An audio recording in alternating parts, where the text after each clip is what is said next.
Hi folks, this is the third time I'm trying to do this. I tend to get windy apparently, and I've been going too long, so we're going to make it short and sweet this time. Alright, so we're talking about the Buddhist social order.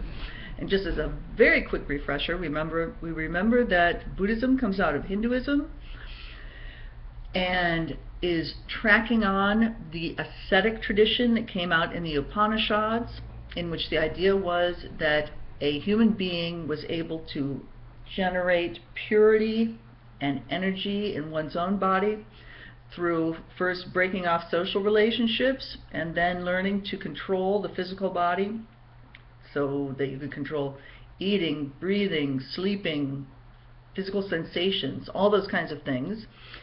And then all the energy generated from both those practices, and by not being too enamored of your familial relationships, your roommates, your kids, etc., you had all that energy to send up to God. Now, two things were posited that Buddhism changes. One, Hinduism posits that God is permanent and that we all have permanent souls. Buddhism, and this was the main crux of the Buddha's moment of enlightenment, says, we neither have a permanent soul nor a permanent God. So that is the big ideological shift. But as Buddhism comes out of the ascetic tradition of Hinduism, it's not surprising that you would have a lot of ascetics running around at this point. You have Hindu ascetics, you have Buddhist ascetics, and you have Jain ascetics. And both Buddhism and the Jains allowed women to join the order, which is still pretty revolutionary back there in 5th century BCE. Okay, now, the Buddhist social order.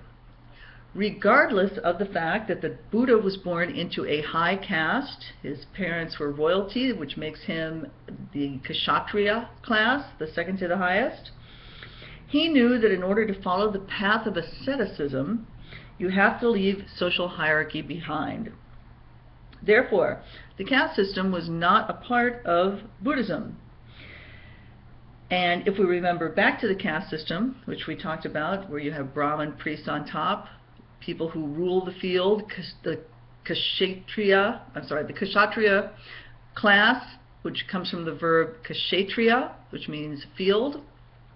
And so those who rule the field, those who own the field, those who fight for the field, they're all part of that class. Then you have the third, the Vaishya class, which are merchants, etc., and the lowest class being the Shudras or the servants. It's not surprising that the third class, the merchants, would have been most enamored of Buddhism, because you could join basically a classless religion, and the fact that merchants were very attracted to Buddhism allowed Buddhism to be disseminated very quickly, because these merchants traveled all over the place and they took Buddhism to some far afield places. All right, now, anyone who wanted to become part of the Buddhist Sangha or Buddhist community took the following vow called the 3 jewels. I take refuge in the Buddha, I take refuge in the Dharma, I take refuge in the Sangha, or the community of Buddhists. And lay people who did this had to observe the following 5 rules. Not to deprive a living thing of life, so they were vegetarians. Not to steal. Not to engage in illicit sexual conduct. Not to lie. And not to drink. Okay? If you were a monk or a nun, and we're going to talk about nuns in more detail in a minute, you had an additional 5 precepts. If you were to be a full-fledged monk, you also had to agree not to decorate yourself, not to dance, not to sleep in soft beds, not to eat after 12 noon, and not to handle money. Okay? Now, the ideal person of the Sangha in this early Nikaya period, and we remember that Nikaya means sect or school, and points to the fact that from the time of the Buddha's life through about the 1st century BCE, you had the development of 18 different sects or schools. Now, the ideal type within this early tradition was something called an arhat. Arhat is most often translated as saint, and it is someone who has cut the 10 fetters. Okay, and I'm going to tell you what those fetters are right now, this very minute, as soon as I find it. Okay, alrighty.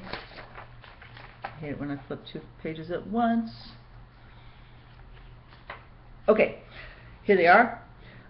A person who was judged to have become an arhat broke the 10 fetters, which are as follows: belief in a separate selfhood, skeptical doubt, attachment to rules and rituals for their own sake, sexual desire, ill will, I like that one, desire for existence in the world of form, desire for existence in the formless world, conceit, restlessness, and ignorance. So if someone were acknowledged to have broken those 10 fetters, they were recognized as an arhat.